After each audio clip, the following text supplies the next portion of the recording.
Sa I përket, do t'i referohem pak dhe do ndalem pak tek historia e vrasjeve të ndodhura në një ditë, 3 vrasje në ditë. Për hir të vërtetës janë 3 krime, 3 histori tragjike që nuk janë vrasje mafioze, për fat keq janë ngjarje të pashmangshme nga puna, pra janë të pashmangshme nga puna që bën përdit policia e shtetit.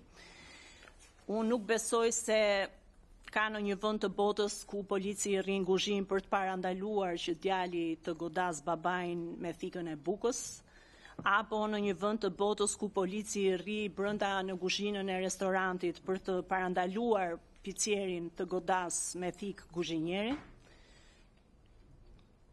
Janë absolutisht ngjarje tragjike, por për të cilat nuk implikohet puna e policisë së shtetit. Patjetër që autorët janë kapur me njëherë, mbasi ngjarjet kanë ndodhur.